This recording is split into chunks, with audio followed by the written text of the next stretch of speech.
शुरू अल्लाह ताला के बाबरकत नाम से जो तमाम जहानों का मालिक है। अस्सलामु अलैकुम डियर स्टूडेंट्स, आज डिस्क्रीट मैथ के तीसरे लेक्चर के साथ हम हाज़िर हैं। पिछले लेक्चर में आपको याद होगा मैंने सेट्स पे ऑपरेशंस के हवाले से डिस्कशन की थी। तो आज जो है नेक्स्ट हमारा टॉपिक जो है वो रिलेशंस के हवाले से है। तो रिलेशन का आगाज़ करने से पहले सबसे पहले जो अहम चीज़ है वो है कि हम दो सेट्स का कार्टेशियन प्रोडक्ट जो है वो कैसे लेते हैं। देखिए, कार्टेशियन प्रोडक्ट जो है बेसिकली रिलेशंस के लिए एक बेस है, यूँ समझ लें। तो डेफिनेशन क्या होगी कि let X and Y be two non empty sets, then their Cartesian product is denoted by X cross Y. और इसमें जो एलिमेंट्स होंगे, याद रखिए, ये एक सेट की शक्ल है और इस सेट में जितने भी एलिमेंट्स होंगे वो ऑर्डर्ड पेयर्स की शक्ल में होंगे। और इसमें जो पहला एलिमेंट है, याद रखिए, वो x से होगा और दूसरा एलिमेंट जो है वो y से होगा। यानी x क्रॉस y के हमारे पास एक सेट जो मिलेगा उसके सारे एलिमेंट्स जो हैं वो ऑर्डर्ड पेयर्स की शक्ल में होंगे। याद रखिए, क्या होंगे? ऑर्डर्ड पेयर्स की शक्ल में होंगे। यानी हमारे पास पहला एलिमेंट हमेशा x से लिया जाएगा और दूसरा हमेशा y से लिया जाएगा। अब एक एग्जांपल है हमारे पास, अगर x जो है उसमें a b c तीन एलिमेंट्स हैं, y जो है उसमें चार एलिमेंट्स हैं, तो हम जब x क्रॉस x लेंगे तो इसका मतलब क्या होगा कि हम x के साथ ही कार्टेशियन प्रोडक्ट लेंगे। और जब हम x क्रॉस y लेंगे तो उसमें हमारे पास x के एलिमेंट्स और y के एलिमेंट्स हम लेंगे। यानी अगर आप इनको गौर से देखेंगे तो पहला एलिमेंट जो है वो x से है और दूसरा y से है। इसी तरह पहला x से है, दूसरा y से है। तो इस तरह जो है ये सारे ऑर्डर्ड पेयर्स की शक्ल में हमें एक सेट मिलता है। इस सेट का नाम दिया जाता है x क्रॉस y।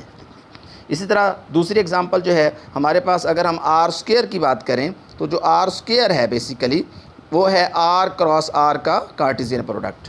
यानी हम आर स्क्वायर को यूक्लिडियन प्लेन भी कहते हैं, यूजुअल प्लेन भी कह देते हैं, रियल प्लेन भी कह देते हैं। तीन नाम है इसके। तो इसमें जो पहला एलिमेंट है वो भी रियल नंबर होगा और दूसरा एलिमेंट जो है वो भी रियल नंबर होगा। तो इस तरह जो है ये कार्टेशियन प्रोडक्ट जो है हमारे पास ये मिल जाएगा। उसके बाद अगर हम तीन सेट्स का कार्टेशियन प्रोडक्ट लेते हैं, यानी हमारे पास फ़र्ज़ करें दो के बजाय तीन सेट्स हैं, एक का नाम x है, दूसरे का नाम y है, तीसरे का z है। तो x cross y cross z जो है इसमें हमारे पास जो एक सेट आएगा उसका हर एलिमेंट जो है उसके तीन कंपोनेंट होंगे। पहला x से होगा, दूसरा y से होगा, तीसरा z से होगा।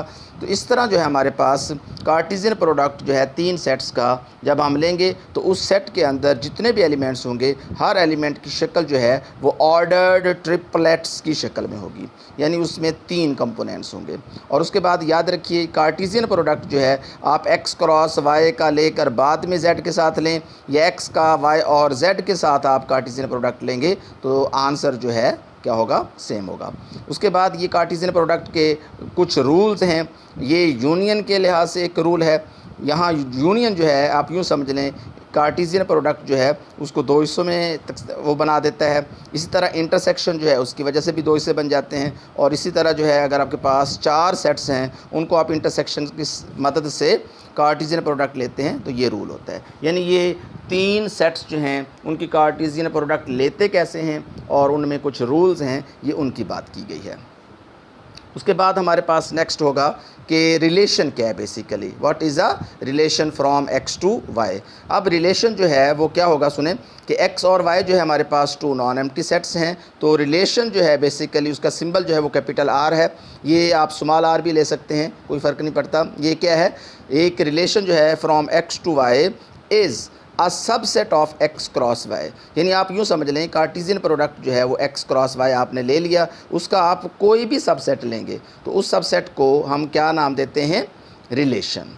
चूँकि रिलेशन में जितने भी एलिमेंट्स हैं वो ऑर्डर्ड पेयर्स की शक्ल में होते हैं। इसका मतलब ये है कि जो पहला एलिमेंट होगा जब हम उसको सिंबल की शक्ल में लिखेंगे तो हम आम तौर पर यूँ ही लिखते हैं x is related to y।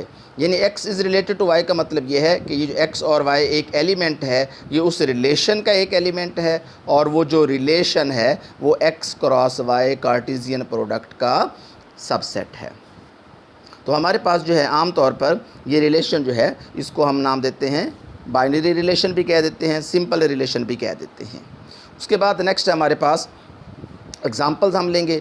दो एग्जांपल जो है यहाँ पे x जो है फ़र्ज़ करें हमारे पास कोई भी नॉन एम्प्टी सेट है और px, जैसे कि आपको पता है पावर सेट हम लेते हैं। किसी भी सेट का जब हम पावर सेट लेते हैं तो उसके अंदर सारे सबसेट्स होते हैं। तो अगर हम किसी भी दो सबसेट्स के दरमियान ये रिलेशन लेंगे, यानी हमने ये दो सबसेट लिए हैं, एक एस है एक टी है, ये पावर सेट से लिए हैं, यानी पावर सेट का कार्टेशियन प्रोडक्ट है। तो इनमें दरमियान अगर सबसेट होना, याद रखिए सेट्स के अंदर सबसेट होना ये एक रिलेशन है, यानी एक एग्जांपल आ गई रिलेशन की। अगर आप कहीं बताना चाहें तो बता सकते हैं कि ये सबसेट्स होना भी पावर सेट के एलिमेंट्स के दरमियान एक रिलेशन है। इसी तरह हमारे पास एक और दूसरी एग्जांपल है। हम एक आम रैंडमली एग्जांपल ले रहे हैं जिसमें 4 एलिमेंट्स लिए हैं, तो इस पर आप मुख्तलिफ बाइनरी रिलेशन जो है वो ले सकते हैं, जिसको आप R1 R2 R3 भी कह सकते हैं, R भी कह सकते हैं। यानी इसका रूल ये है कि आप A का A के साथ, A का B के साथ, A का C के साथ, C का C के साथ जितने भी ऑर्डर पेयर्स हैं आप ले सकते हैं। लेकिन आपको ये मालूम होना चाहिए कि अगर आप A क्रॉस A लेते हैं तो इसमें जो एलिमेंट्स हैं उनकी तादाद कितनी होगी, ये आपने पढ़ा ही होगा। नहीं पढ़ा हुआ तो याद रख लें कि अगर A जो है उसमें फ़र्ज़ करें यहाँ 4 एलिमेंट्स हैं, तो A क्रॉस A जो है वो 16 एलिमेंट्स का एक सेट होगा। इसी तरह नेक्स्ट हमारे पास आ जाएगा कि डोमेन जो है और रेंज हम किसी भी बाइनरी रिलेशन की कैसे लेते हैं। देखिए आपने पढ़ा हुआ है कि जब हम कोई भी रिलेशन ले लेते हैं तो वो रिलेशन जो है वो x से y में होगी। याद रखिए ज़रूरी नहीं है रिलेशन x से y में हो, ये y से x में भी हो सकती है। तो जब आप उसकी डोमेन लेते हैं, डोमेन में बेसिकली क्या होते हैं, तमाम ऑर्डर्ड पेयर्स, उनके जो पहले एलिमेंट्स हैं उनका जो सेट है वो डोमेन कहलाता है उस रिलेशन का। यानी तमाम ऑर्डर्ड पेयर्स जो उस रिलेशन में इन्वॉल्व हैं, उस रिलेशन का हिस्सा हैं, उसके जो पहले एलिमेंट्स का सेट है वो डोमेन कहलाएगा। जबकि सेकंड एलिमेंट्स जो हैं, यानी उस बाइनरी रिलेशन में हमारे पास जो ऑर्डर्ड पेयर्स हैं सारे, उसमें ये जो सेकंड एलिमेंट्स हैं उनको जब आप एक सेट की शक्ल में लिखेंगे तो ये रेंज ऑफ दैट रिलेशन बन जाता है। यानी यहाँ से हमारे पास अगर हम इस रिलेशन की बात करें, ये कोई भी रिलेशन हमने ली है एक्स से वाई में, तो इसकी जब हम डोमेन की बात करेंगे तो पहले एलिमेंट्स देखें, ये 1 है, ये 1 है, ये 2 है, लेकिन चूँकि हम सेट की शक्ल में जब लिखेंगे तो 1 जो है वो एक दफ़ा ही आएगा, तो 1 2 उसकी डोमेन बन जाएगी और A B C जो है ये उसकी रेंज बन जाती है। इस तरह जो है आप डोमेन और रेंज जो है किसी भी बाइनरी रिलेशन की फाइंड आउट कर सकते हैं। उसके बाद नेक्स्ट हमारे पास है इन्वर्स रिलेशन। देखिए इन्वर्स रिलेशन जो है आप यूँ समझेंगे कि अगर x और y आपके पास दो नॉन एम्प्टी सेट्स दिए हुए हैं और R जो है फ़र्ज़ करेंगे एक रिलेशन x से y में, तो आप क्या करेंगे, जो इन्वर्स लेना है आपने उस रिलेशन का, उसकी जो सिंबल है, उसकी जो अलामत है R इन्वर्स हम इसको लिखते हैं, यानी ये सिंबल है R इन्वर्स। बेसिकली ये भी रिलेशन होगी और इस रिलेशन को अगर हम पढ़ेंगे तो ये रिलेशन है कहाँ से, y से x में। यानी जो x से y में एक रिलेशन है उसका जो इन्वर्स होगा वो y से x में आ जाएगा। और इसमें जो ऑर्डर्ड पेयर्स हैं याद रखिए, उनमें एलिमेंट्स जो हैं उनकी तरतीब बदल जाएगी। पहले y आ जाता है, बाद में x आ जाता है, और ये एलिमेंट्स जो है ये y cross x Cartesian product का एक एलिमेंट होगा। जबकि x और y जो है ये एलिमेंट जो है ये उस रिलेशन में है, और इस तरह के जितने भी एलिमेंट्स हैं पहला x में होगा, दूसरा y में होगा। तो जब हमारे पास हम इन्वर्स की बात करेंगे तो उसमें जो याद रखने वाली बात है वो ये है कि हमारे पास जब x और y जो है, x और y ऑर्डर्ड पेयर एक रिलेशन में है, तो जो उसकी हम जगह बदलेंगे तो वो उसके इन्वर्स का एलिमेंट बन जाएगा। ये है इन्वर्स ऑफ अ रिलेशन। इसमें यहाँ पर हमारे पास दो एग्जांपल्स मैंने दी हैं, इनको हम रीड आउट करेंगे और देखेंगे अगर हमारे पास ये एक रिलेशन है तो इसका इन्वर्स जो है ये बनेगा। और याद रखिए कि जब आप डोमेन और रेंज जो है इन्वर्स रिलेशन की आप बात करेंगे तो आपने पहले पढ़ा हुआ है, अगर नहीं पढ़ा हुआ तो याद रख लें कि जो आपके पास रिलेशन है कोई भी R, उसकी जो डोमेन होगी जब आप उसका इन्वर्स लेंगे तो उसकी जो रेंज होगी वो दोनों सेम हो जाएंगी। यानी किसी भी रिलेशन की डोमेन और उसके इन्वर्स की रेंज जो है वो सेम होती है। इसी तरह अगर आप किसी इन्वर्स बाइनरी रिलेशन की डोमेन लेंगे और जो है रिलेशन की रेंज लेंगे तो वो भी क्या होती हैं, सेम होती हैं। ये चंद बातें जो हैं आप लोगों ने पढ़नी हैं, इनको रिवाइज़ करना है और नेक्स्ट लेक्चर जो है इसे हम टाइप्स जो है ऑफ इन्वर्स या टाइप्स ऑफ बाइनरी रिलेशन जो है वो डिस्कस करेंगे। नेक्स्ट टॉपिक तक के लिए अल्लाह हाफिज़, अपना ख्याल रखना है।